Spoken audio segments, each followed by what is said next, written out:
దేనికి దాసులం? నీతికి.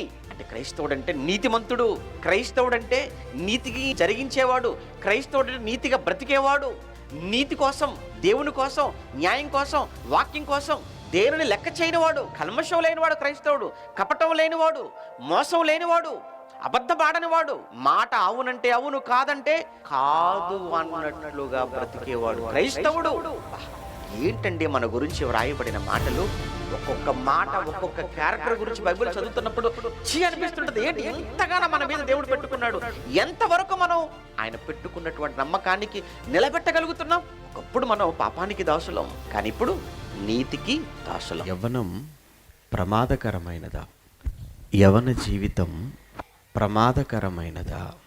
ప్రియులరా, మానవ జీవితంలో ప్రధానంగా 3 దశలు మనం చూస్తుంటాం. 1 బాల్య దశ, 2 యవ్వన దశ, 3 వృద్ధాప్యం. ఈ 3 దశలకు మధ్యగా ఉన్నది యవ్వనం. మధ్యగా ఉన్న ఈ యవ్వనం మానవ జీవితానికి చాలా కీలకమైనది. యవ్వన జీవితం మానవ జీవితానికి చాలా ప్రధానమైనది. ఏ యవ్వన జీవితం మానవ జీవితాన్ని శాసించేదో, ఏ యవ్వనం మానవ జీవితానికి ప్రాముఖ్యమైనదో, ప్రాముఖ్యమైన మానవ జీవితాన్ని శాసించగలిగిన యవ్వనం ప్రస్తుతం ప్రమాదకరమైనదిగా మారిందా?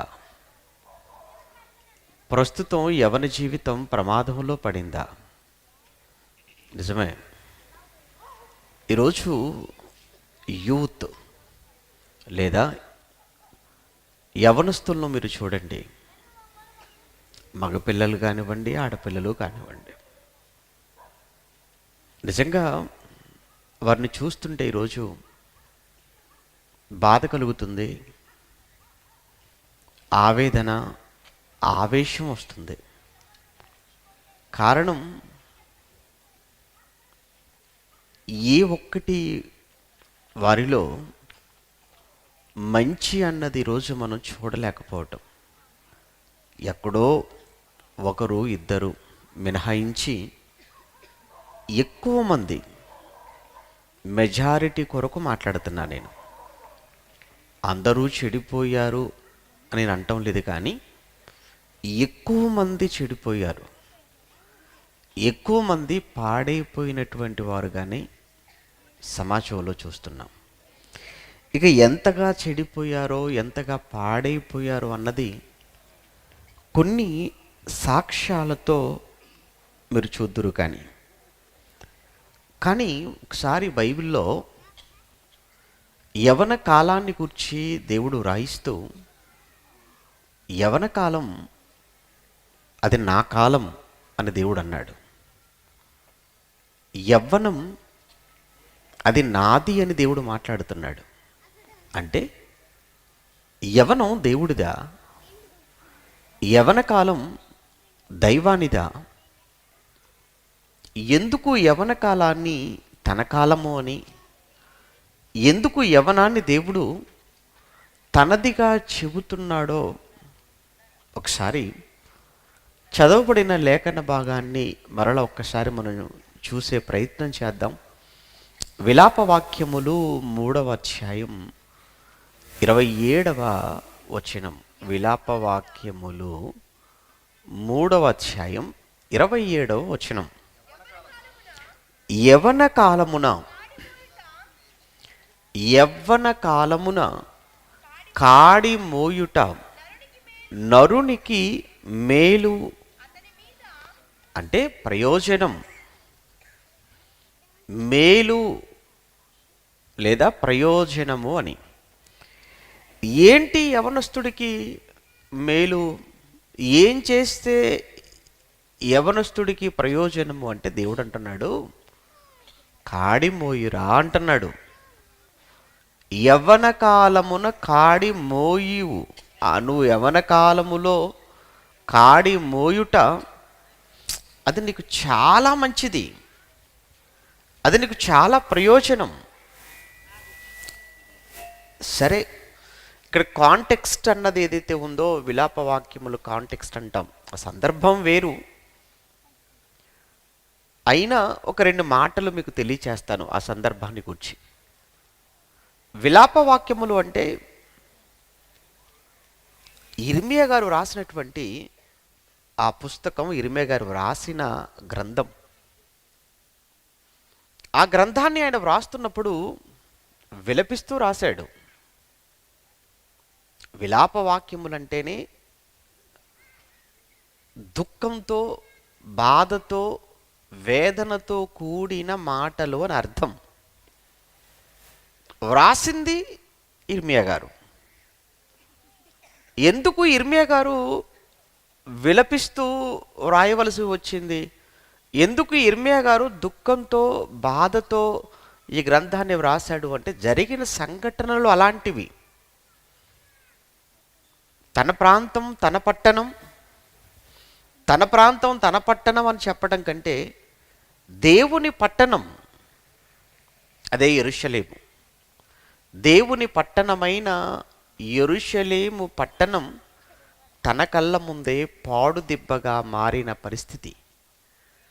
తన కళ్ళ ముందే ఆ యెరూషలేము ప్రాకారాలు పడగొట్టబడి, దేవాలయం నేలమట్టమై, బంగారు దేవాలయం తన కళ్ళ ముందే కాలి బూడిదవుతూ,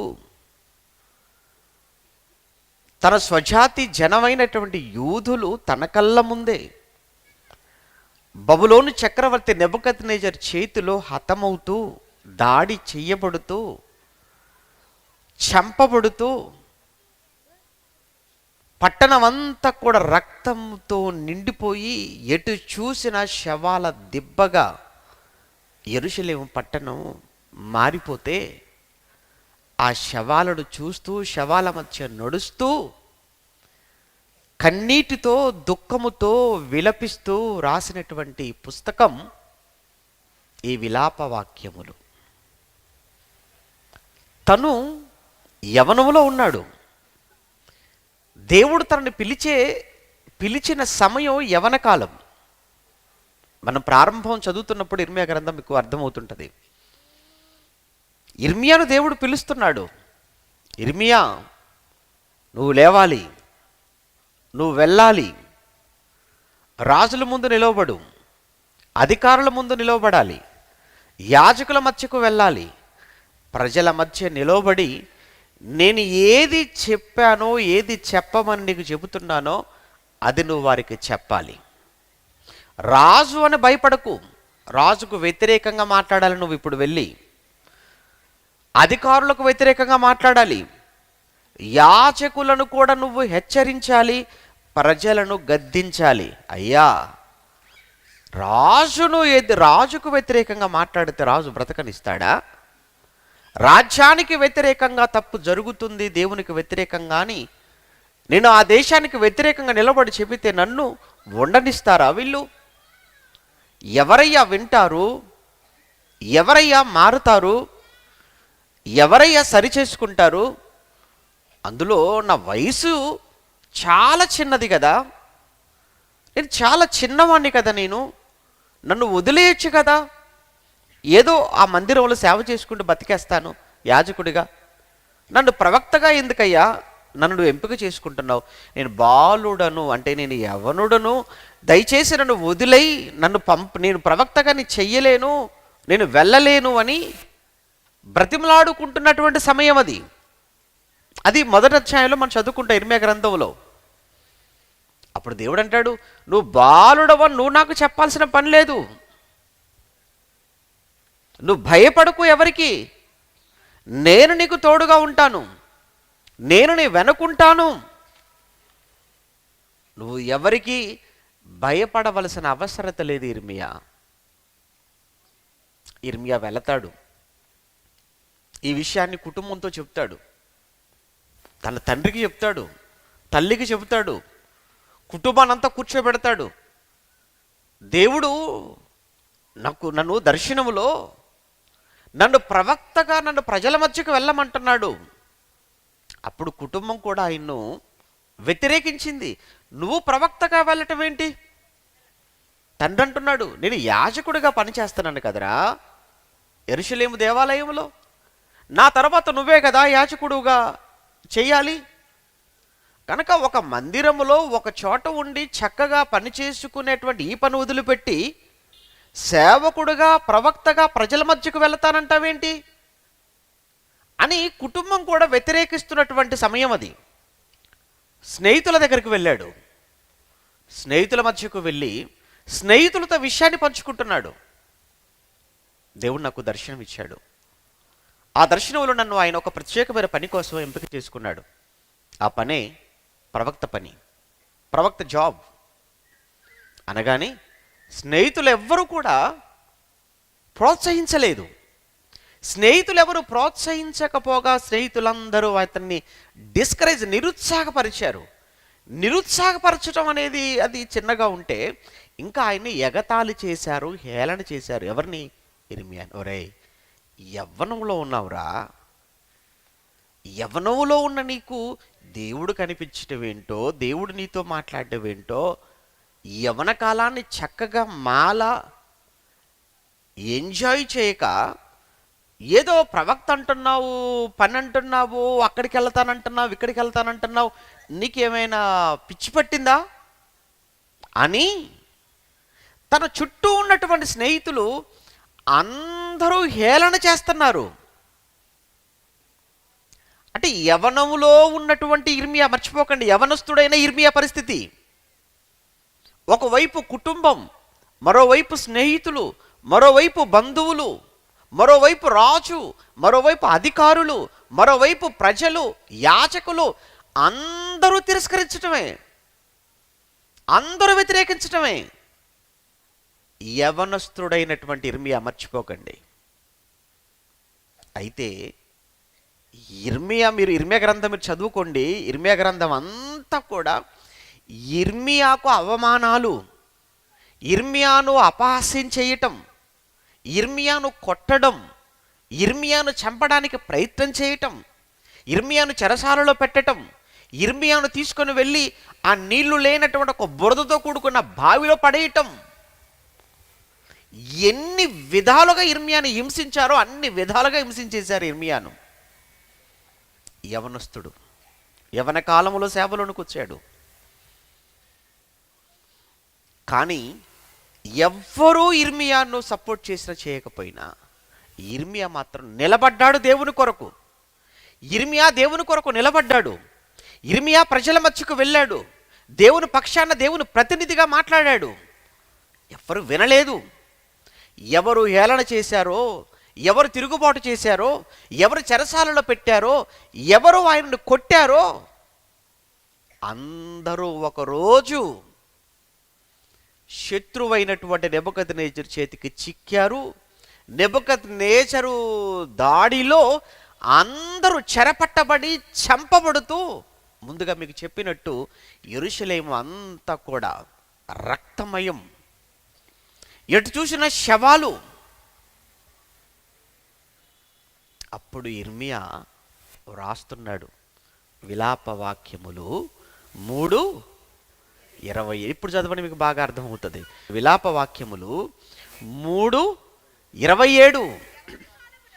యవ్వన కాలమున కాడిమోయుట నరునికి మేలు, యవ్వన కాలమున కాడిమోయుట నరునికి మేలు. నేను యవ్వనుడిగా మీ మధ్యకొచ్చాను. యవ్వనములో దేవుని కాడి ఎత్తుకున్నాను. యవ్వనుడిగా దేవుని పనిలో దేవుని కాడి ఎత్తుకున్న ఇర్మియాను నెబుకద్నెజరు టచ్ చేయలేదు. తన చుట్టూ ఉన్నటువంటి యవనస్తులు అందరూ చనిపోతున్నారు, చంపబడుతున్నారు. రాజు అందరికీ చేతులకు సంకెళ్ళు వేసి గొలుసులతో బంధించి ఆ బబులోనుకు ఈడ్చుకొని వెళ్ళిపోతున్నాడు. ఇర్మియా వైపు కన్నెత్తి చూడలేదు. ఇర్మియాకు పక్షాన నిజంగా ఆయనకు ఇర్మియాకు జరిగినటువంటి ఆ సన్మానం మన ఇర్మియా గ్రంథం చదువుతున్నప్పుడు, ఇర్మియాని ఎవరు టచ్ చేయకూడదు, రాజు ప్రత్యేక ఇర్మియాని ఎవరు టచ్ చేయకూడదు, ఇర్మియాని ఎవరు ముట్టకూడదు. ఏంటి ఇంత ఇంత భయంకరమైన ఈ శత్రు సంహారంలో ఇర్మియాకు ఎక్కడ కూడా చిన్ని గాయం. కారణం, ఇర్మియా యవనములో దేవుని కాడి మోస్తున్నవాడుగా, దేవుని కాడి ఎత్తుకున్నవాడుగా కనబడుతున్నాడు. అయ్యో ఆ రోజు యవనస్తులారా, నా తోటి స్నేహితులారా, నేను చెప్పానే, నేను మీ మధ్యకొచ్చి నా మాట మీరు విని ఉంటే, నాకు సహకారులుగా ఉండి ఉంటే, ఆ మాటలకు మీరు విధేయత చూపి ఉంటే ఈరోజు ఈ ఘోరం జరిగేది కాదు కదా. అది ఆ మాటల్లో ఉన్నటువంటి సారాంశం అండి. ఒక్కసారి మరలా చూద్దామా? 3వ అధ్యాయం విలాపవాక్యములు 27లో, యవ్వన కాలమున కాడి మోయుట నరునికి మేలు, అతని మీద దానిని మోపినవాడు, అతని మీద దానిని మోపినవాడు నిజంగా దేవుడే మోపాడా? నిజంగా దేవుడే మోపాడు కదండి. అక్కడ మనం చదువుకున్నాం కదా, మీకు చెప్పాను కదా మొదటి అధ్యాయంలో, నేను బాలుడను నేను బాలుడను నేను బాలుడను అని అంటుంటే, లేదు నువ్వు వెళ్ళాలి నువ్వు వెళ్ళాలి నువ్వు వెళ్ళాలి, నువ్వు బాలుడనని మాట్లాడకూడదు. నువ్వెవరో నాకు తెలీదా ఇర్మియా? నేను నిన్ను గర్భములో రూపింపక మునిపే నిన్ను ఎరిగాను. ఒకసారి చూస్తారా ఆ మాట, ఆ ఒక్క మాట. మొదటి అధ్యాయం ఇర్మియా గ్రంథం మొదటి అధ్యాయం 4వ వచనం. మొదటి అధ్యాయము 4వ వచనం. దేవుని వాక్కు ఇర్మియాకు ప్రత్యక్షమై ఈలాగు సెలవిచ్చెను, ఇర్మియా గర్భములో నేను నిన్ను రూపింపక మునిపే నిన్ను ఎరిగి తిని. నేను ఎప్పుడు నిన్ను ఎరిగానో తెలుసా అయ్యా ఇర్మియా? గర్భములో ఇంకా నీకు ఆకారం ఇంకా పూర్తి కాలేదు. గర్భములో, నీ తల్లి గర్భములో నీకింకా పరిపూర్ణమైనటువంటి ఆకారం,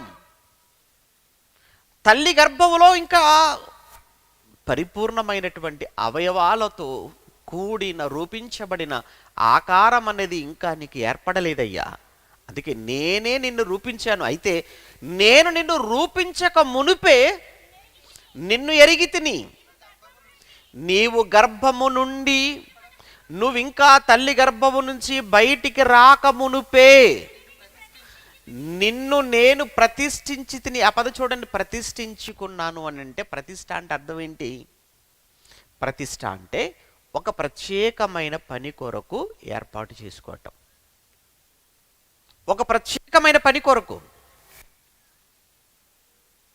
అంటే మందిర ప్రతిష్ఠ అంటారు, దేవాలయ ప్రతిష్ఠ. నిర్మాణం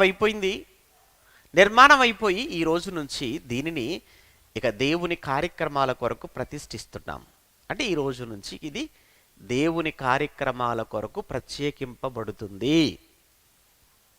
అలా ఒక నిర్మాణం, ఆ నిర్మాణ ప్రారంభోత్సవ రోజున దీనిని ఈ రోజు నుంచి దైవ కార్యక్రమాల కొరకు ప్రత్యేకపరుస్తున్నాము అని చెప్పడమే ప్రతిష్ఠ. ఆ మాటకు అర్థం అది. ఇప్పుడు ఇక్కడ నేను నిన్ను రూపించక మునిపే నిన్ను ఎరిగి తిని, గర్భములో నుండి బయలు పడక మునిపే నేను నిన్ను ప్రతిష్ఠించి తిని, ప్రతిష్ఠ చేసుకున్నాను అన్నాడు. నిన్ను ఎరిగాను అన్నాడు మొదటి మాట. రెండో మాట నేను నిన్ను ప్రతిష్ఠించి తిని అంటున్నాడు. మూడవ మాట జనములకు, వేదిక మీద ఉన్నవారు చదువుతారు, జనములకు నేను నిన్ను ప్రవక్తగా నియమించి తిని. చూసారా, ఎరిగాడట, నియమించాడట. ఏమన్నా ప్రతిష్ఠించానంటున్నాడు, నేను నిన్ను నియమించి తిని అన్నాడు. అప్పుడు ఆయన అంటున్నాడు, అందుకు ఇర్మియా, అయ్యో ప్రభువగు యెహోవా చిత్తగించుము, నేను బాలుడనే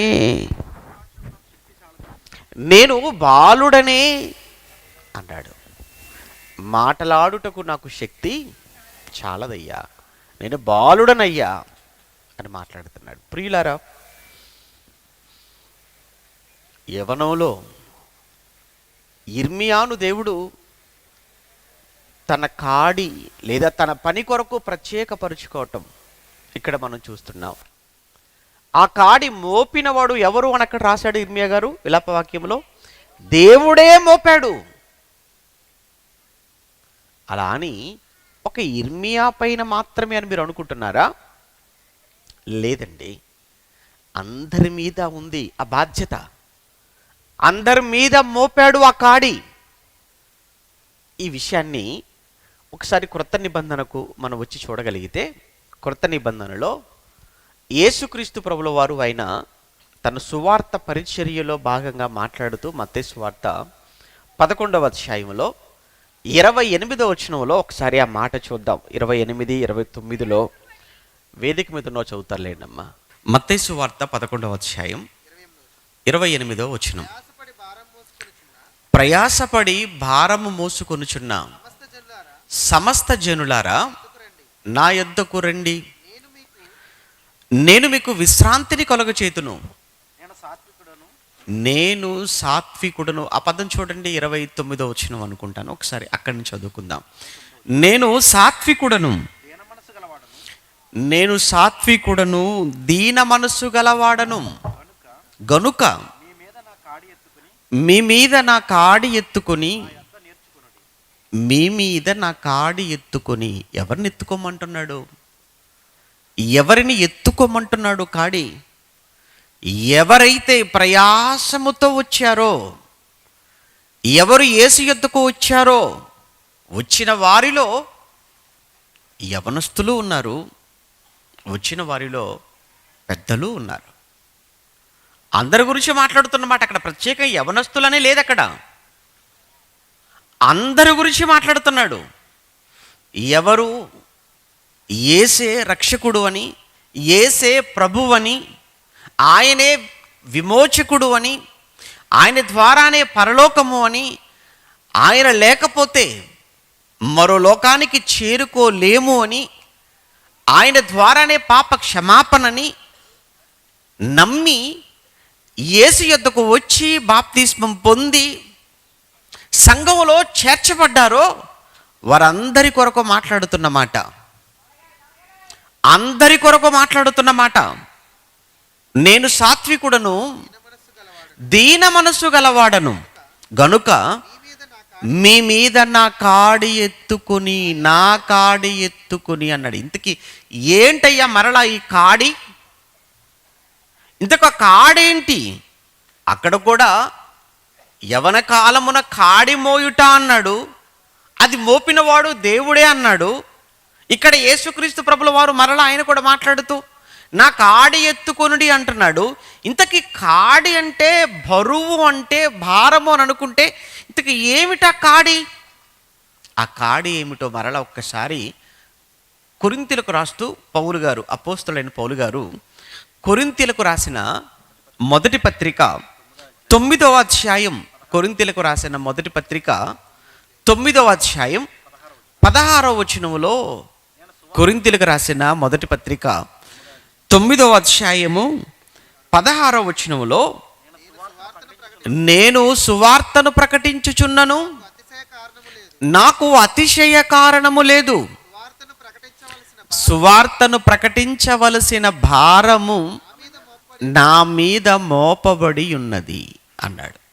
సువార్తను ప్రకటించే భారం, కాడి నా మీద మోపబడి ఉన్నది అన్నాడు. ప్రియులారా, అనగా పౌలు అనేటువంటి మహానుభావుడు, పౌలు అనే మహాశయుడు ఆయన మాట్లాడుతూ సంఘంతో నా మీద భారం ఒకటి ఉంది, ఆ భారం మోపబడి ఉంది. ఆ భారం ఏదో కాదు, ఆ కాడి ఏదో కాదు, ఆ కాడి సువార్త అనే కాడి, సువార్త అనేటువంటి భారం. అది ఎత్తుకున్నాను నేను, అది నా మీద మోపబడి ఉన్నది. ప్రియులారా, ఒక్కసారి ఇది కేవలం ఒక పౌలు గారిదేనా? లేదే. పౌలు గారిని పిలిచిన యేసే నన్ను పిలిచాడు. పౌలు గారిని పిలిచినటువంటి యేసే మనందరినీ పిలిచాడు. కనుక ఇది అందరి మీద మోపబడిన కాడి, అందరి మీద ఉన్నటువంటి భారము, సువార్త భారం. చాలామందికి తెలియని విషయం ఏంటంటే, సువార్త అనేది కేవలం ఒక సేవకుడి మీద ఉన్న భారం అనుకుంటారు, సభలు పెట్టేటువంటి వారి మీద ఉన్న భారమే అనుకుంటారు. ఒకవేళ సువార్త ప్రకటన అనేది కేవలం ఒక సువార్తికుడి మీద ఉన్న భారమే అనుకుంటే, విశ్వాసులుగా మీ మీద ఏ భారము లేదా? విశ్వాసులకు ఏ బాధ్యత లేదా? ఇక్కడ సువార్త ప్రకటన అన్నది ప్రతి విశ్వాసి, ప్రతి క్రైస్తవుడి మీద మోపబడిన ఒక భారము, బాధ్యత. అందులో యవనస్తులు కూడా ఉన్నారు. అది మోపినవాడు దేవుడే. ఎత్తుకోండి, మీరు మోయండి. మీరు మోయుట అన్నది, మీరు ఎత్తుకోవడం అన్నది అది మీకు మేలే, కీడు కాదు. మీకు మేలు తప్ప కీడు కాదు. అందుకే అన్నాడు అక్కడ ఇర్మియా గారు, యవ్వన కాలమున కాడి మోయుట నరునికి మేలు తప్ప కీడు కాదు అన్నాడు. నరునికి మేలే తప్ప కీడు కాదు. ప్రియులారా, ఆ రోజు ఇర్మియా యవ్వన కాలములో కాడి ఎత్తుకున్నాడు, మోసాడు గనుకనే ఆ భయంకరమైనటువంటి ఆ బబులోను సామ్రాజ్య దాడి నుంచి తప్పించబడ్డాడు, క్షేమంగా బయటపడ్డాడు. ఈరోజు యువత,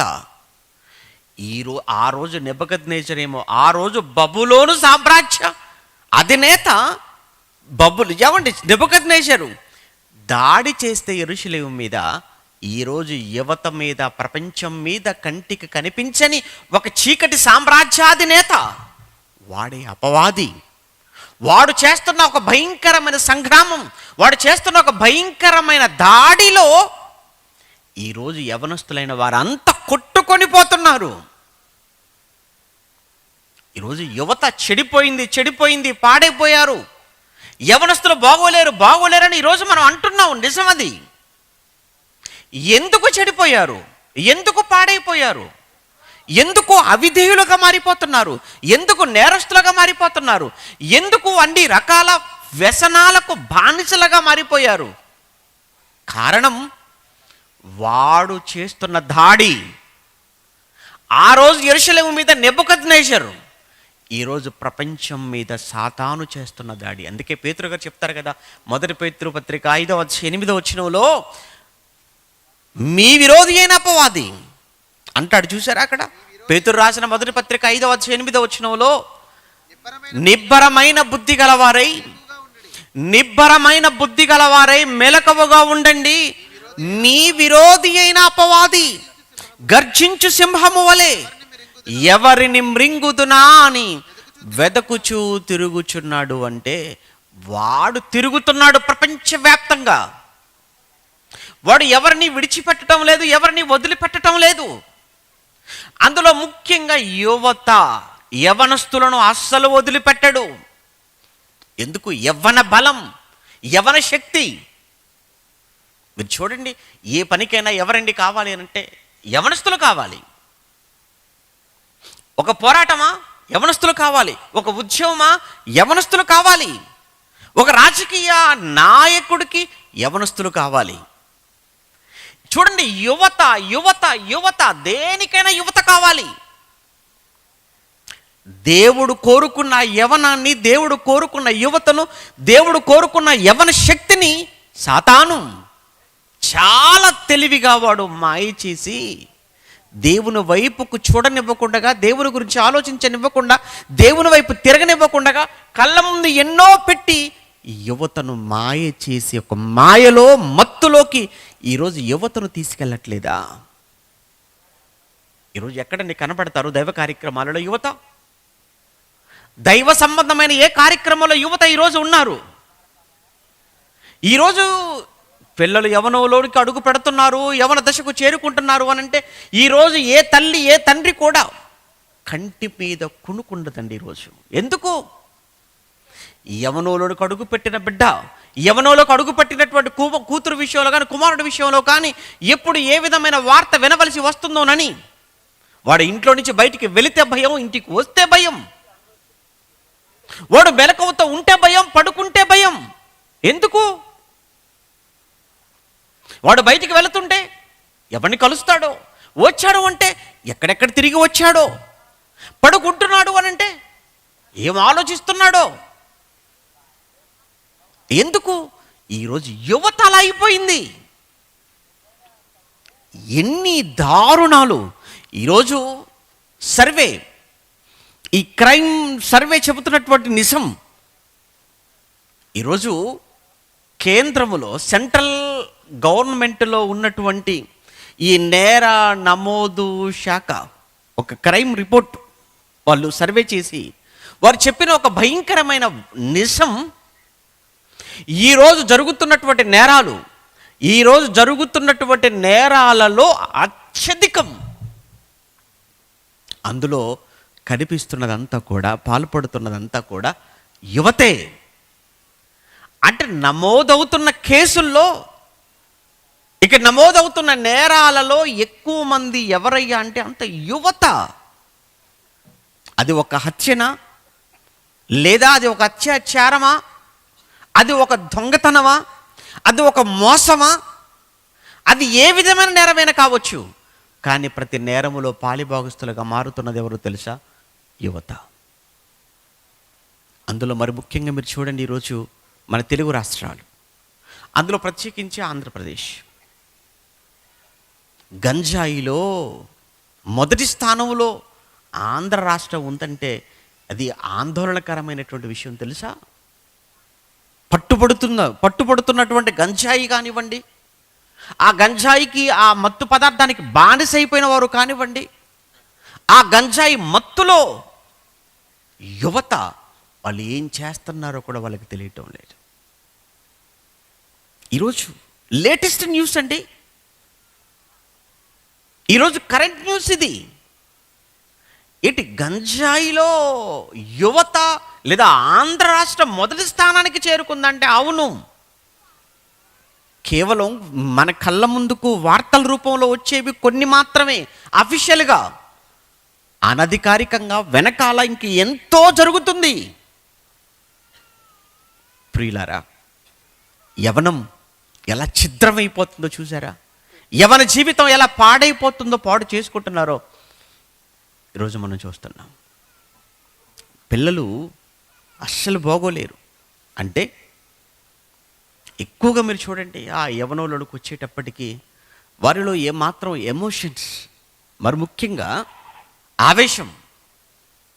ఈరోజు పిల్లల నుండి యవనంలో ఆ ఒక తల్లి తండ్రి గట్టిగా మందలించలేని పరిస్థితి, మందలించటానికి కూడా భయపడే పరిస్థితి. మీరు చెప్పండి, ప్రాక్టికల్గా ఒక తల్లిగా తండ్రిగా యవనంలోనే మీ పిల్లల్ని గట్టిగా మందలించగలరా? ఆ ధైర్యం మీకుందా? లేదండి. ఎందుకు? గట్టిగా మందలించారనుకోండి, ఒకటి తిరుగుబాటు, లేదంటే వాడైనా చావాలి. కొన్ని వార్తలు వింటుంటే చాలా ఆశ్చర్యం వేస్తుంటుంది. తల్లి మందలించిందని కూతురు ఆత్మహత్య. మందలించకూడదా తల్లి? తల్లి మందలించకూడదా? అలానే తల్లిదండ్రులు ఇద్దరూ కొడుకును కూర్చోబెట్టి మందలించినందుకు వాడు ఆత్మహత్య చేసుకుంటున్నాడు. ఇవి చాలా ఎక్కువగా వినపడుతున్న వార్తలండి. ఈ మధ్యకాలంలో ఎక్కువగా మనకు వినపడుతున్న, చూస్తున్న వార్తలు సాధారణమైపోయాయి.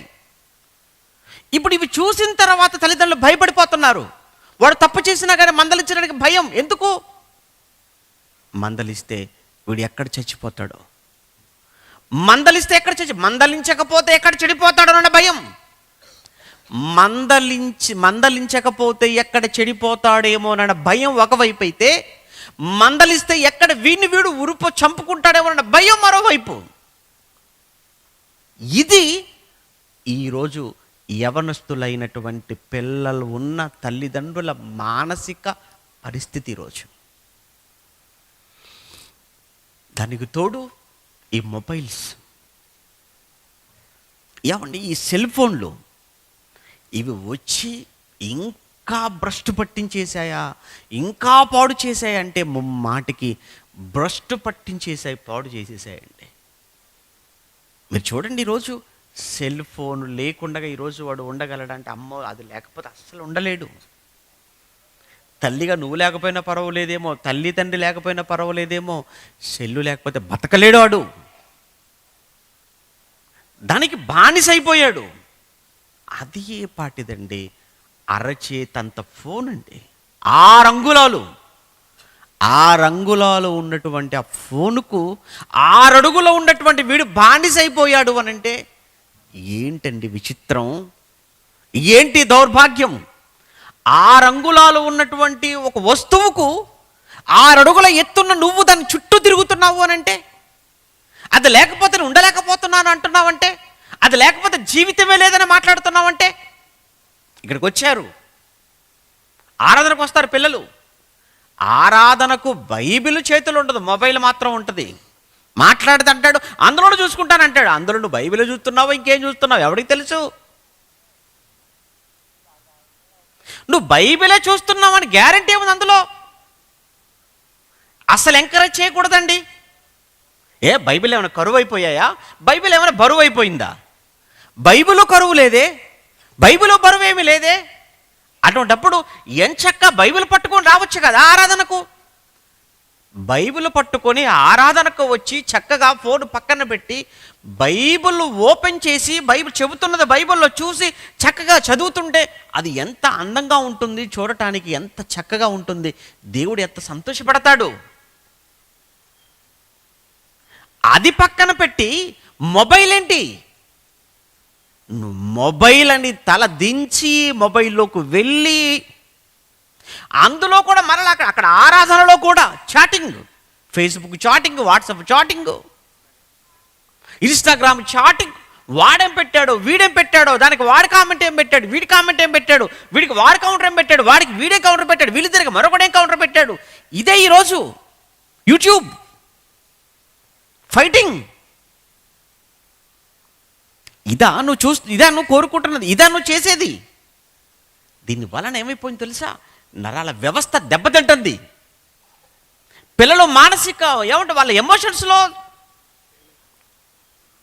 తేడా వచ్చేస్తుందండి.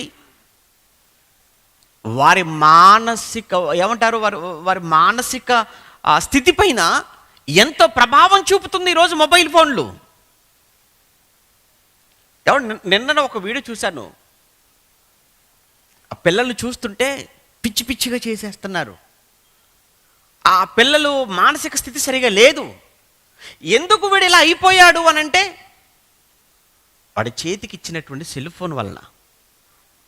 తల్లి తండ్రి వాడు ఏడుపు మానడం కోసమో లేకపోతే వాడు అన్నం తినడం కొరకో, వాడు ఏడుపు మానిపించడానికి, వాడికి అన్నం ముద్ద నోట్లో పెట్టడానికి ఒకప్పుడు చందమామను చూపించి తినిపించేవాళ్ళు. ఇప్పుడు చందమామ కాదు, యూట్యూబ్లో వీడియోలు చూపించి తినిపించే పరిస్థితి ఈరోజు.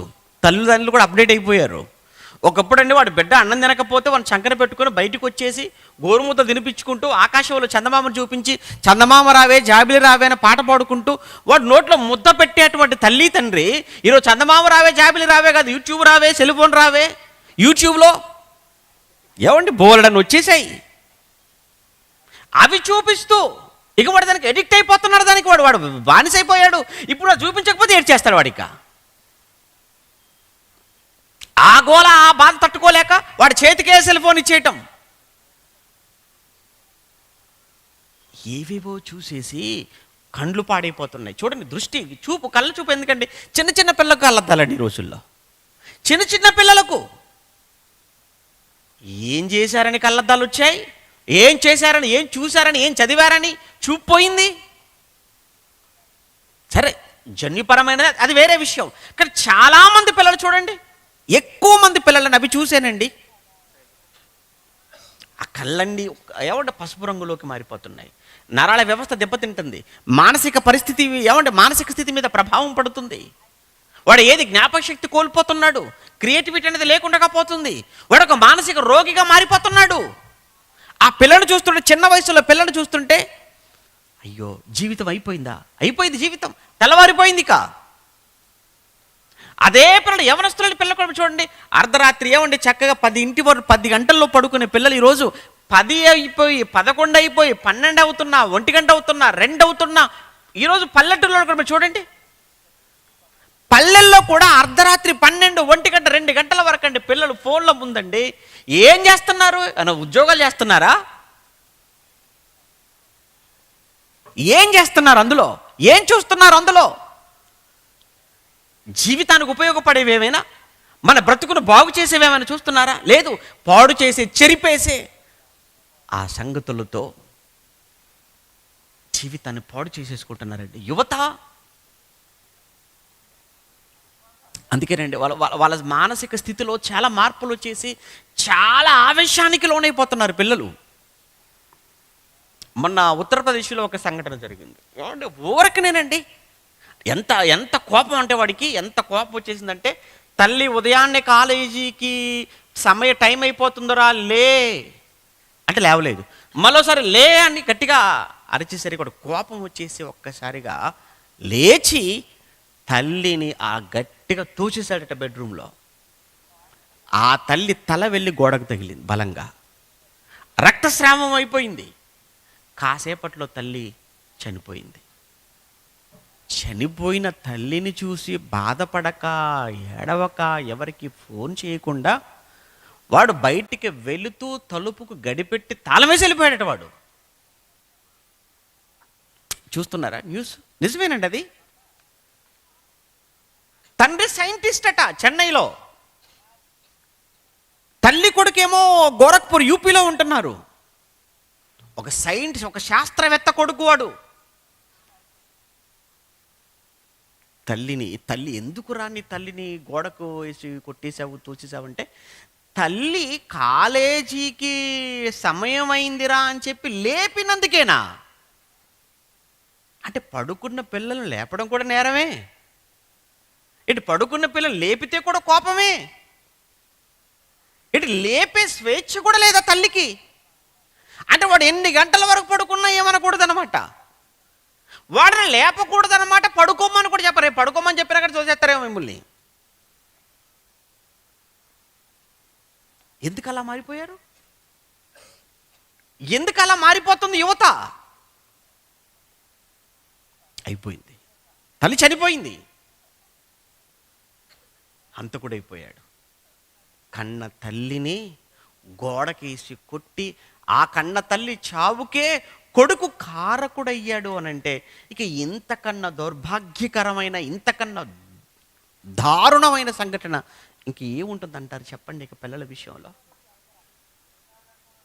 ప్రియులారా, ఈరోజున్న యువత అండి, దేవుడు కోరుకున్న యవనం ఎలా పాడైపోతుందో చూడండి.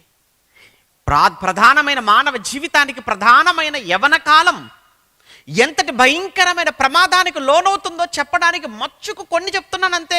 ఇలాంటివి ఇంతకన్నా భయంకరమైన సంఘటనలు ఎన్నో జరుగుతున్నాయి కళ్ళ ముందు. ఎన్ని జరుగుతున్నాయి. రీసెంట్గా ఇంకొక సంఘటన అండి, ఎక్కడ ఖమ్మంలో.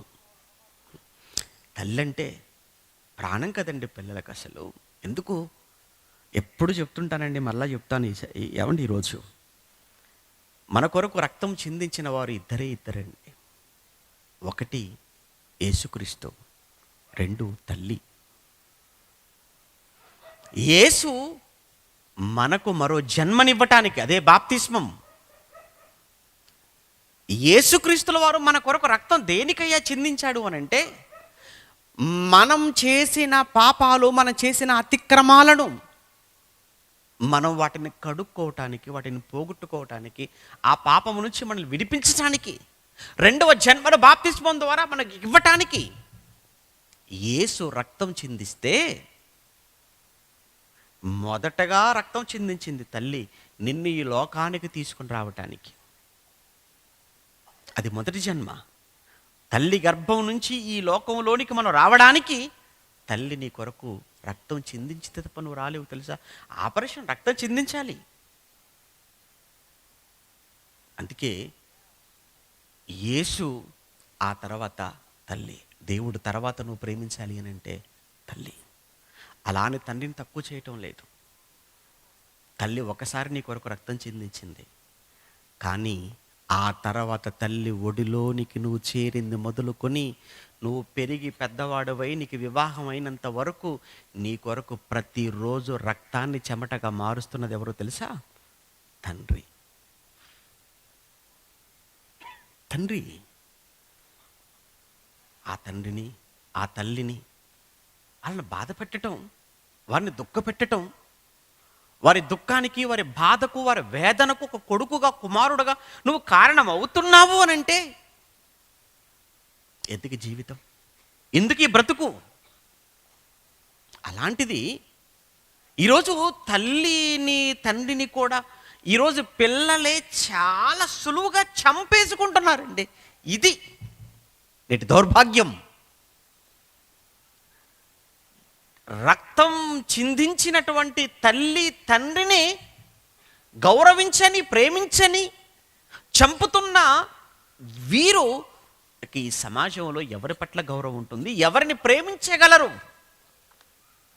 మీరు ఆలోచించండి.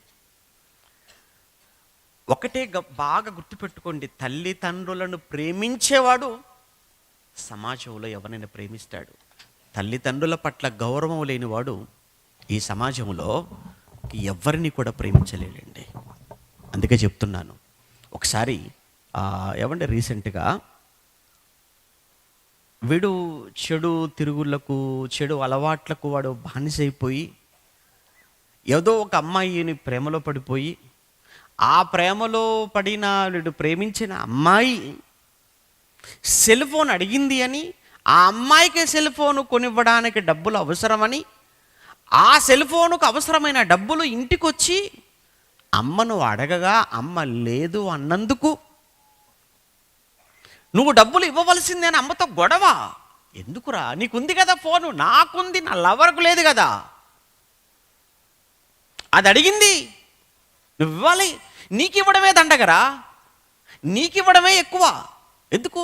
నువ్వేం చేస్తావు? ఏం కష్టపడుతున్నావు? జులాయిగా మారిపోయావు, ఒక తిరుగుబోతుగా మారిపోయావు, ఒక పోకిరిగా మారిపోయావు. ఒక పోకిరిగా, ఒక జులాయిగా, ఒక తిరుగుబోతుగా, పని పాట లేక ఊరి మీద ఆబోతలా పడి తిరుగుతూ మాకు భారంగా మారిపోయినటువంటి నీకు అన్నం పెట్టడమే ఎక్కువ అంటే, ఏదో ఏడ్చావు కదా నీకు ఫోన్ కొనిస్తే నీ కొనివ్వటం మరీ ఎక్కువ అనుకుంటే, ఎవరో అడిగారు అని చెప్పి దానికి మేమెందుకురా ఫోన్ కొనివ్వటం? నో, ఇవ్వాల్సిందే. లేవురా డబ్బులు. డబ్బులు లేవంటావేంటి? డబ్బులు లేకపోతే లేకపోయాయి. ఇదిగో నీ మెడలో బంగారం కనపడుతుంది కదా, అది ఇచ్చేయి. నీ మెడలో బంగారం కనపడుతుంది, అది ఇచ్చేసేయి. అది అమ్మి తీసుకెళ్ళి ఆ ప్రియురాలకి కొనిస్తాను. నేను ఇవ్వనురా, ఇవ్వాల్సిందే, ఇవ్వను, గొడవ. చివరికి మెడలో ఉన్న ఆ బంగారము గొలుసు లాగుకునే క్రమములో తల్లి గొంతు నులిమి చంపి ఆ బంగారం లాక్కొని వెళ్ళిపోయాడు. చూడండి, ప్రియురాలకు ఫోను కొనిచ్చేందుకు కన్న తల్లిని ఏం చేశాడు? చంపేశాడు. ప్రియులారా, ఇవన్నీ చెబితే ఏదో వార్తలు చెప్పినట్టుగా అయిపోద్ది, వాక్యం చెప్పినట్టు ఉండదు కదా. ఇలాంటివి ఎన్ని చూస్తున్నాం. కానీ దేవుడు చెప్పినది విలాపవాక్యములు 3:27 మనం చదువుకున్నాం, చూసారా? విలాపవాక్యములు 3:27 ఏమంటున్నాడు ఆయన? యవన కాలమున కాడి మోయుట, యవన కాలమున కాడి మోయుట నరునికి మేలు. యవనస్తులారా, దేవుని కాడి, అదే సువార్త అనే కాడి, ఆ భారం ఎత్తుకోరా, మోయరా. దేవుడంటే భయం కలిగి, భక్తి కలిగి, ఆ యవన కాలములో వాక్యం పట్ల ఆశ కలిగి, ఆసక్తి కలిగి జరుగుతున్న దైవ కార్యక్రమాలలో పాలిభాగస్తులు కారా? ఒక తల్లిగా, తండ్రిగా ప్లీజ్, మీ పిల్లల భవిష్యత్తులో మీ మెడలో ఉన్న గొలుసు మీద కన్నేయకుండా ఉండాలి అంటే, మిమ్మల్ని కూడా గోడకేసి కొట్టకుండా ఉండాలి అంటే, రేపొద్దున వాళ్ళు పెరిగి పెద్దవారే మీ చేతిలో ఉన్న ఆస్తులను లాగేసుకొని మిమ్మల్ని రోడ్డు మీద పడేయకుండానో, వృద్ధాశ్రమంలో చేర్పించకుండానో, లేదా బ్రతుకుండగానే మిమ్మల్ని చంపకుండా ఉండాలంటేనో, తల్లిదండ్రులుగా చిన్ననాటి నుంచి మీ పిల్లలను వేలు పట్టుకొని నడిపించండి. ఎక్కడికో తెలుసా? మందిరానికి. బాలుడు నడవవలసిన త్రోవను వానికి నేర్పు. ఎక్కడికి? ఏ త్రోవ? మందిరానికి నడిపించండి. త్రోవ చేయి పట్టుకొని అమ్మమ్మింటికి, నాయనమ్మింటికి, అత్తగారింటికి, మేనమామింటికి, అక్కడికి కాదు. ఎలాగో తెలుసుకుంటాడు తర్వాత, నువ్వు చెప్పాల్సిన పని లేదు. నువ్వు వాడికి చూపించవలసిన త్రోవ, నేర్పించవలసిన త్రోవ మందిరానికి నడిపించండి వాణ్ణి. ఒరేయ్, జన్మనిచ్చిన వాడు దేవుడు నాయనా, సృష్టిని చేసిన వాడు దేవుడు. ఈ సృష్టిలో నిన్ను నా తల్లి గర్భంలో, నిన్ను నా గర్భంలో నిర్మించినవాడు, నిన్ను నా గర్భంలో సృష్టించినవాడు, నిర్మించినవాడు, నీకు సహాయం చేసినవాడు, నీకు అవయవ నిర్మాణం చేసినవాడు ఆ దేవుడు నాయనా. ఈ లోకానికి తీసుకుని వచ్చాడురా. ఎంతోమంది ఎన్నో ప్రమాదాలలో కళ్ళ ముందు ఈ లోకాన్ని వదిలి వెళ్ళిపోతున్నారు మరణం పేరుతో. ఈరోజు మనం ఉన్నాము అనంటే అది దేవుని దయ వలన నాయనా. ఈరోజు మనం ఊపిరి తీసుకుంటున్నాము అనంటే, ఈరోజు వర్షం పడుతుందనంటే, సూర్యుడు ఉదయిస్తున్నాడు అనంటే, ఈరోజు ఋతు కార్యక్రమాలు జరుగుతున్నాయి అనంటే, మనం ఊపిరి తీసుకోగలుగుతున్నామంటే ఆ దేవుడే కారణం. ఆయన లేకపోతే మనం లేవురా అని వాడి పసి వయసు నుంచే వాడిని కూర్చోబెట్టి వాడి మనసుకు దేవుడు, వాక్యము, ఆరాధన కార్యక్రమాలు, దైవ కార్యక్రమాలు, సభలు, ఈ తరగతులు ఏమంటే ఈ మొత్తంగా వాడి మనసును వీటితో నింపండి. అప్పుడు వాడు కాస్త భయపడతాడు, మిమ్మల్ని గౌరవిస్తాడు, దేవుణ్ణి ప్రేమిస్తాడు, సమాజం పట్ల బాధ్యతతో ఉంటాడు, అందరికీ మేలు చేసేవాడుగా ఉంటాడు. యవ్వనంలోనికి రాగానే ఒక తల్లిగా, తండ్రిగా మీరు గుండెల మీద చేయి వేసుకుని పడుకునే పరిస్థితి మీకు ఉంటుంది. ఎందుకో చిన్ననాటి నుంచి, బాల్యము నుంచి వాడికి దేవుని సృష్టికర్తను వాడికి స్మరణకు తీసుకొచ్చావు కదా, జ్ఞాపకం చేసావు కదా. అప్పుడు యవ్వనంలోకి రాగానే వాడు కాడి ఎత్తుకుంటాడు కదా. అలా కాడి ఎత్తుకుంటే వాడికి మేలు. ఎందుకు మేలు? ఏంటా మేలు అంటావా? ఆ రోజు యవన కాలంలో కాడి ఎత్తుకున్నటువంటి యిర్మీయాను దేవుడు తప్పించేశాడు. చూసావా? ఆ శత్రు సంహారములో, ఆ నెబుకద్నెజరు దాడిలో యిర్మీయా తప్పించబడ్డాడు. అది యిర్మీయాకు మేలు కాదా? అందరు యవనస్తులందరూ కూడా అటాక్ చేయబడ్డారు. యవనస్తులందరూ ఆ దాడిలో చనిపోతున్నారు. కానీ యిర్మీయాను దేవుడు తప్పించాడు. నరునికి మేలు. కారణం యిర్మీయాను ఎందుకు తప్పించాడు? యవన కాలమున కాడి ఎత్తుకున్నవాడు. ఈరోజు నెబుకద్నెజరు, ఈరోజు బబులోను సామ్రాజ్యం, ప్రతిరూపంగా ఈరోజు అపవాది సామ్రాజ్యం, అధినేతగా ఉన్న సాతాను ఎవరిని మృంగాలా అని వాడు గర్జించి సింహం వల్ల తిరుగుతూ ఉన్నాడు. అందులో యువత మీద వాడు ప్రత్యేకమైన ఫోకస్, దృష్టి.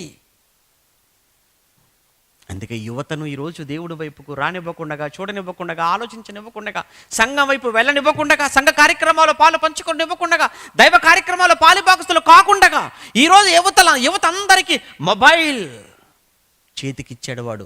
కూర్చోండి, చూడండిరా, ఎంజాయ్ చేయండిరా అని యవ్వన కాలాన్ని వాడు పాడు చేసి, వృధా చేసి, మానసిక రోగులుగా మార్చేసి, వాళ్ళలో ఎమోషన్స్, ఆవేశాన్ని పెంచి, తల్లిదండ్రుల మీదకి అవిధేయులుగా మార్చేసి, తిరుగుబాటు దోరులుగా చేసి, కన్నవారిపైనే అతి దారుణమైన దాడులకు పాల్పడే యువతగా ఈరోజు యువతను వాడు మార్చేస్తున్నాడు అని అంటే అందులో మన పిల్లలు ఉండకూడదు. అందులో మన పిల్లలు ఉండకూడదు అనుకుంటే ఖచ్చితంగా ఆ యువతను దేవుని మార్గంలోకి నడిపించండి. వారిని కూర్చోబెట్టండి, చెప్పండి దేవుని గురించి. ఒకనాడు పౌలు తిమోతి అనే యవనస్తుడికి ఉత్తరం రాస్తున్నాడు. 2 ఉత్తరాలు రాశాడు. అందులో మొదటి ఉత్తరములో ఏం చెబుతున్నాడో యవనస్తుడైన తిమోతికి ఒక్కసారి ఆ సందర్భాన్ని మనం చూడగలిగితే, తిమోతికి రాసిన మొదటి పత్రిక, పౌలు తిమోతికి రాసిన మొదటి పత్రిక 4వ అధ్యాయం, అపోస్తలుడైన పౌలు గారు తిమోతికి రాసిన మొదటి పత్రిక 4వ అధ్యాయం 11వ వచనంలో, నీ యవనమును బట్టి తిమోతి నువ్వు యవనములో ఉన్నావు.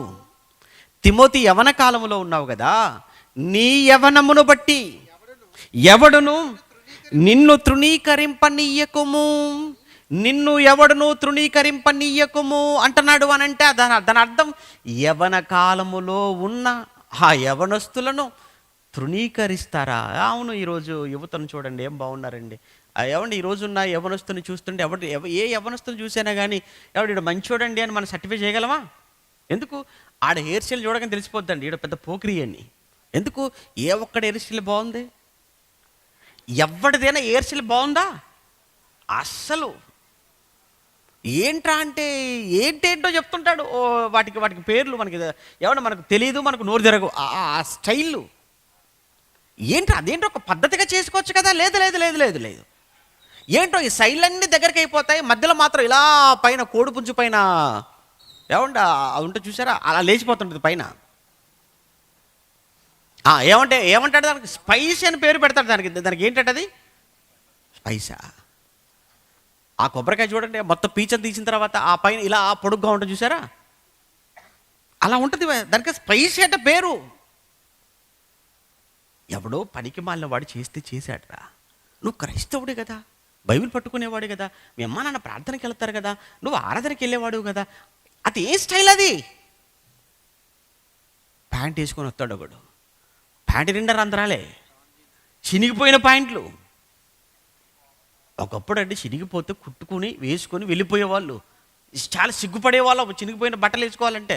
ఇప్పుడు చినిగిపోయిన వేసుకోవడం ఫ్యాషన్ అయిపోయింది. ఇదేం ప్రపంచమో తెలియట్లేదండి. ఒకప్పుడు ఎక్కడైనా కానీ చిన్న రంధ్రం పడిపోతే, ఎక్కడైనా ఒక చోట చినిగిపోతానండి, కుట్టుకొని వేసుకొని ఏమంటే వెళ్ళేంత వరకు బయటికి వెళ్ళేవాళ్ళం కదా, కుట్టుకొని బయటికి కుట్టుకునేంత వరకు అది ఖచ్చితంగా కనబడకూడదని. ఇప్పుడు ఏమైపోయిందో తెలియదు. ఒళ్ళుగుడు చక్కగా కనబడకుండా కప్పుకునే బట్టల కంటే ఒళ్ళంతా కనిపించే బట్టలకే రేట్ ఎక్కువ. మరలా ఇప్పుడు అవి అమ్ముతుంటారండి. షాపింగ్లోకి వెళ్ళి చూస్తుంటే ఏంటి ఈ బట్టలు కూడా అమ్ముతున్నారా, చినిగిపోయిన బట్టలు. ఏంటి చినిగిపోయిన ఈ బట్టలు కాస్ట్ పట్టుకొని చూస్తే మళ్ళీ రేటు మిగతా బట్టల కంటే వీటికే కాస్ట్ ఎక్కువ. ఏంటో అర్థం కాదు, ఎటు వెళ్ళిపోతుందో. పోటీలు ఒకప్పుడు కప్పుకున్నారు, ఇప్పుడు చినిగిన వరకు వచ్చారు, రేపొద్దున ఇవి కూడా ఉంటాయో ఉండవో. ఇంకా బట్టలు అంటే అది ఏంటంటే అది ఒక ట్రెండ్ అయిపోయింది ఇప్పుడు. క్రైస్తవులుగా మనకు తగునా అది? దేహాన్ని కప్పుకోవాలి కదా, దేహాన్ని దాచుకోవాలి కదా. యవనస్తులు ఆ ప్యాంట్లు ఏంటి, ఆ జీన్ ప్యాంట్లు వేసుకొని వస్తుంటాడు. అది నడుము ఎక్కడుందో కూడా తెలియదండి. ఆ ప్యాంట్ వెనకాల మొత్తం జారిపోతుంటాయి, వెనకాల మోకాల వరకు వచ్చేస్తుంటుంది ఆ ప్యాంట్. మీరు చూడండి, కొంతమంది పిల్లలు వేసుకుంటారు ప్యాంట్లు. ఏంటి ఏం ప్యాంట్లు అవి? ఒక పద్ధతిగా ఉండదా డ్రెస్, వస్త్రధారణ? అది ఎదుటి వారికి అభ్యంతరకరంగా ఉండకూడదు, ఎదుటి వారి మనస్సులను డిస్టర్బ్ చేయకూడదు, ఎదుటి వారి మనస్సులను డిస్టర్బ్ చేసేదిగా, ఏమంటే వారికి అభ్యంతరకరమైనదిగా నీ వస్త్రధారణ ఉంది అంటే నువ్వు పాపానికి వాళ్ళని ప్రేరేపించినట్లు కాదా? అదే సమయంలో స్త్రీలు కూడా ఆరాధనకు వచ్చినప్పుడు కూడానా ఇలా? మరి అక్కడే తెలిసిపోయిందండి వీడేంటనేది, వీళ్ళేం కోరుకుంటున్నారు అనేది. నేను స్పెషల్గా ఉండాలి, ఒక ప్రత్యేకతను కోరుకుంటున్నారు. అందరిలో ఉంటే అందరూ మనల్ని ఎలా చూస్తారు? అందరిలో కాస్త డిఫరెంట్గా ఉంటేనే కదా అందరి లుక్కులు మన మీద ఉంటాయి. ప్రత్యేకత తప్పండి. అలా ఉంటే ఏమంటే అలాంటి వాళ్ళకు మనం ఏమైనా సజెస్ట్ చేయగలమా? మంచోడని చెప్పగలమా?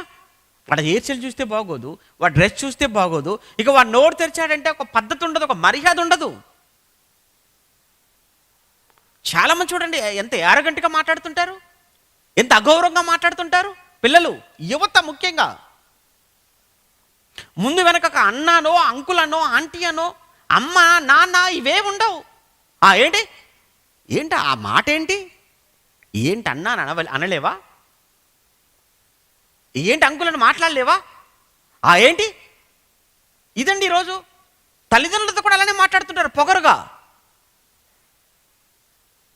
అందుకే చెప్తున్నాడు తిమోతి, నువ్వెక్కడున్నావు?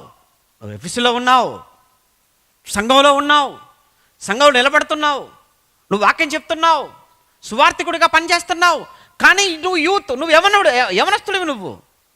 కనుక యవనంలో ఉన్న నువ్వు సువార్త అనేటువంటి కాడి ఎత్తుకున్నావయ్యా, మోస్తున్నావయ్యా నువ్వు. చాలా సంతోషం నాకు. అయితే నువ్వు కొన్ని విషయాల్లో చాలా జాగ్రత్తగా ఉండాలి యవనస్తుడుగా అని చెబుతూ ఏ విషయాలు జాగ్రత్తగా ఉండాలని చెప్తున్నాడు అందులో నీ యవనమును బట్టి ఎవడను నిన్ను తృణీకరింపనివ్వకుండా జాగ్రత్తగా చూచుకో. మొదటిగా మాటలో, ప్రవర్తన, 2 ప్రవర్తన, 3 ప్రేమలో. ప్రేమలో అంటే అమ్మాయి ప్రేమలో కాదు. ఇక్కడ ప్రేమనగానే ఏమండి అబ్బా మంచి మాట చెప్పాడండి, ప్రేమలో మాదిరిగా ఉండమన్నాడండి అని ఆ అమ్మాయి గురించి చెప్పడం లేదండి. అక్కడ ప్రేమ అంటే సహోదర ప్రేమ, సాటి మనిషిని ప్రేమించడం గురించి మాట్లాడుతున్నాడు తప్ప అమ్మాయి ప్రేమ గురించి కాదు మాట్లాడేది అక్కడ. దీన్ని మరలా మీరు మీకు ఇష్టమైనట్టుగా అర్థాలు తీసుకోకండి. ఇక్కడ బైబిల్ ఖండిస్తుంది అలాంటి వాటిని, బైబిల్ ప్రోత్సహించదు. ఈరోజు ఏమండి యవనస్తులు చూడండి, ప్రేమ, ఆ ప్రేమ అనే మాటకు అర్థం తెలియదు, అది వ్యామోహం. ఆ వయసులో నీకు కలిగేది ఏంట్రా? ప్రేమ నాది ఆకర్షణ కాదు అది. అందాన్ని చూసో, విద్యని చూసో, లేదా వెనకుండా ఆస్తిని చూసో ప్రేమించే ప్రేమలు ఇవి ప్రేమలా? నువ్వెంత, నీ వయసు ఎంత, నీకు ప్రేమ ఏంట్రా? నీ పోయే కాలం కాకపోతే ఎవడు చెప్పాడు? ఎందుకు వస్తున్నారు ఈరోజు ఆరాధనకు వచ్చి ఆరాధన సంఘం ముసుగులో, సంఘం అనే ముసుగేసుకొని, ఆరాధన అనే ముసుగేసుకొని దేవుని కార్యక్రమాలన్న పేరుతో దేవుని కార్యక్రమాలను, సంఘాన్ని, ఈరోజు బైబిల్ తరగతులని వీటిని అడ్డుగా పెట్టుకొని ఈరోజు ప్రేమ జరిగిస్తున్నటువంటి యవనస్తులు చూస్తుంటేనండి చాలా ఆవేశం. మీ వలన సంఘాలు పాడైపోతున్నాయి, మీ వల్ల సంఘాలు చెడిపోతున్నాయి, మీ వల్ల సంఘాలకు చెడ్డ పేరు వచ్చేస్తుంది, మీ వల్ల దేవుడు అవమానించబడుతున్నాడు. ఇందుకైనా మీరు వస్తారు సంఘాలకు? ఇందుకైనా మీరు ఆరాధనకు వచ్చేది? తప్పు కాదండి అది యవనస్తులకు. అది మీకు మంచిదా చెప్పండి? మీకు క్షేమం అది? నా వలన దేవుడు, నా వలన సంఘము, నా వలన ఆరాధన, నా వలన వాక్యము, నా వలన నా కొరకు ప్రాణం పెట్టిన క్రీస్తు అవమానం జరుగుతుంది అనుకున్నప్పుడు అలాంటి ప్రేమ నాకెందుకు? అది ప్రేమ ఎలా అవుతుంది? అది ఈరోజు ఎంత మత్తులో ఉన్నారు తెలుసా? ప్రేమ కోసం అవసరమైతే ఎవరైనా వదులుకోవడానికి, ఎవరైనా చంపడానికి కూడా వెనకాడటం లేదండి ఈరోజు యువత. అది ప్రేమ ఏంటి? ప్రేమ చంపుతుందా? చస్తుంది తప్ప చంపేది ప్రేమ కాదు. ప్రేమ చచ్చేది, చంపేది ప్రేమ కాదు. పాకిస్తాన్లో మొన్న ఒక న్యూస్ చూశానండి. పాకిస్తాన్లో 13 మందిని చంపేసిందండి ఒక అమ్మాయి. తల్లిని, తండ్రిని, అండలను, తోడబుట్టిన వాళ్ళను అందరినీ అన్నంలో విషం కలిపి చంపేసింది. ఎందుకు చంపావమ్మా అంటే నా ప్రేమకు ఒప్పుకోలేదు. అది ప్రేమించిన ఒక్కడి కోసం, అది ప్రేమించిన ఒకే ఒక ప్రియుడి కోసం. కానీ ఏమంటే ఇంటి వారు అందరూ వ్యతిరేకించారు అని ఆ ఒక్క కారణంతో అందరికీ విషం పెట్టి అన్నంలో నమ్మించి అందరినీ చంపేసింది. ఇప్పుడు సుఖంగా ఉండే నీ ప్రియుడితో. ఇదా ప్రేమ? ఇదా దేవుడు కోరుకుంటున్నది? వద్దండి యవనస్తులారా, మీరు ఎక్కడో తప్పు చేస్తున్నారు. అది మీకు మనస్సాక్షి చెబుతుంది, గద్దిస్తుంది. అయినా వినకుండా మీరు ముందుకు వెళుతున్నారు అంటే మీ నాశనాన్ని మీరు తెచ్చుకుంటున్నారని అర్థం. ఇక ఇంతకన్నా కఠినంగా నేను ఏం మాట్లాడలేను. ఆ రోజు తిమోతికి చెబుతున్న మాట మళ్ళీ చదవండి. యవనస్తుల తిమోతికి ఏం చెప్తున్నాడు? మాటలోను, ప్రవర్తనలోను, ప్రేమలోను, విశ్వాసములోను, పవిత్రతలోను విశ్వాసులకు మాదిరిగా ఉండు. నువ్వు మాదిరిగా ఉండు. ఈరోజు నేను అడుగుతున్నానండి, యవనస్తులైన వాళ్ళందరూ అడుగుతున్నానండి. యవనస్తులైన వారందరికీ సూటిగా ఒక ప్రశ్న ముగించేస్తున్నాను, చివరి మాట. అందరి ముందు నేను పెడుతున్న ప్రశ్న యవనస్తులైన వారికి. యవనస్తులైన మీలో మీరు నిజంగా సంఘంలో ఎవరికైనా మీరు మాదిరిగా ఉన్నారా? ఏ విషయంలో మాదిరిగా ఉన్నారో ఒక్కసారి మిమ్మల్ని మీరు ఒక్కసారి ప్రశ్నించుకోండి. రాత్రి యవనస్తులైన వారందరికీ ఒక ఛాలెంజ్, యవనస్తులైన వారందరి ముందు ఒక ఛాలెంజ్ పెడుతున్నాను, ఒక సవాలు విసురుతున్నాను యవనస్తులకు. యూత్, మీరు ఏ విషయంలో మీరు సంఘానికి మాదిరిగా ఉన్నారో చెప్పండి. ఒక్క విషయంలో, సంఘానికి క్రమంగా వచ్చే విషయంలో మాదిరిగా ఉన్నారా? వాక్యం చదివే విషయంలో మాదిరిగా ఉన్నారా? ప్రార్థన చేసే విషయంలో మాదిరిగా ఉన్నారా?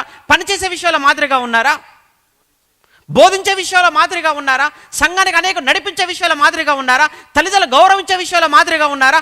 ఏ ఒక్క విషయంలో యవనస్తులైన మీరు మీ చుట్టూ ఉన్న వారికి మాదిరిగా ఉన్నారో ఒక్క విషయం చెప్పండి. ఒక్క విషయం, ఏ ఒక్క విషయంలో మీరు మాదిరిగా లేరు అని అంటే ఫెయిల్ అయిపోయినట్టు కాదు, మీరు ఫెయిల్యూర్ కాదా మీ యవన జీవితంలో?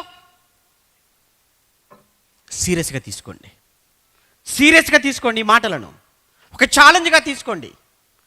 ఆ రోజు ఒక పౌలు అనే మహానుభావుడు తిమోతి అనే యవనస్తుడికి ఎలా అయితే అన్ని విషయాల్లో నువ్వు మాదిరిగా ఉండు అని చెప్పాడో, ఈరోజు నేను కూడా నా సంఘములో నా చుట్టూ ఉన్న వారికి నేను కూడా ఏదో ఒక విషయంలో ఎందుకు మాదిరిగా ఉండకూడదు?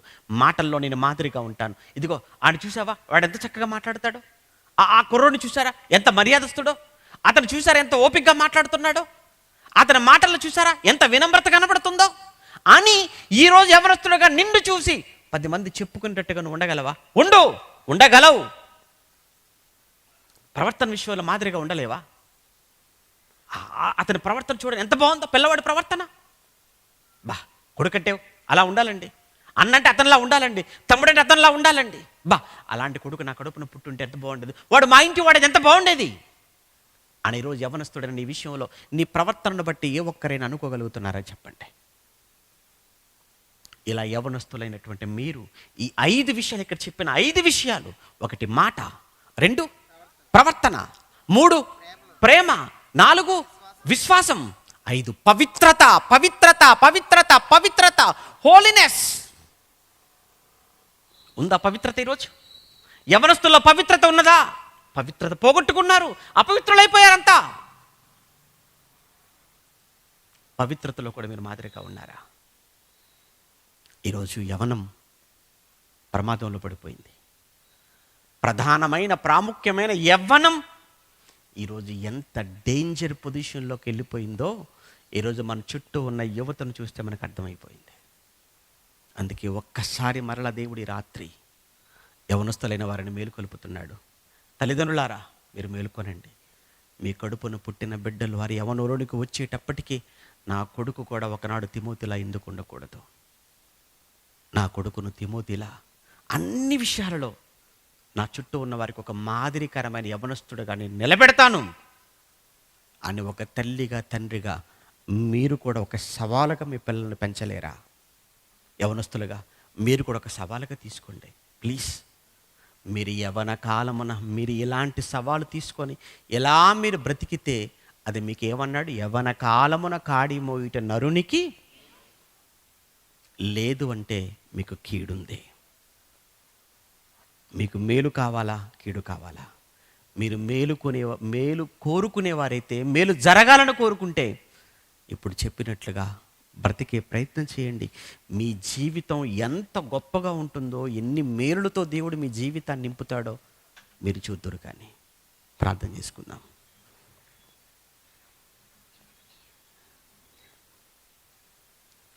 ప్రేమగల తండ్రి, పరిశుద్ధుడా, ఇప్పటి వరకు మీ శ్రేష్టమైన జ్ఞాన సంగతులు, ముఖ్యంగా యవనస్తులైనటువంటి నాయన బిడ్డలను ఉద్దేశించి మీ మాటలు చెప్పాను. ఎవరి మీద నాయన కోపం లేదు, ద్వేషం లేదు, బాధ, ఆవేదన తప్ప నాయన ఆవేశం కాదు ఇది. వినబడిన మాటల్లో నీ పరమార్థాన్ని మీ పిల్లలు గ్రహించిన వారై వారి జీవితాలను సరిచేసుకోవడానికి మీరిచ్చిన ఒక సదవకాశం ఈ సభ. విన్న మీ పిల్లలందరూ విన్న వాక్యానికి తలదించి వారి జీవితాలను సంస్కరించుకున్నట్టుకు సహాయం చేయమని వేడుకుంటున్నాం. సభల ఏర్పాటులో కష్టపడిన మీ బిడ్డలను జ్ఞాపకం చేసుకోండి. మరి ముఖ్యంగా ఈ సమయంలో తాడపల్లిగూడెం సంఘానికి పెద్దగా ఉంటున్న తమ్ముడు జీవ మరి హార్ట్ స్ట్రోక్తో హాస్పిటల్లో చేరి ఉండగా జ్ఞాపకం చేసుకోనండి. మీ కుమారుణ్ణి మంచి ఆరోగ్యాన్ని ప్రసాదించండి. వచ్చిన మీ బిడ్డలు తిరిగి వెళుతున్నారు, క్షేమంగా గమ్యానికి చేర్చండి. రేపు ఎల్లుండి జరగనైన సభలు మీరు జ్ఞాపకం చేసుకోనండి.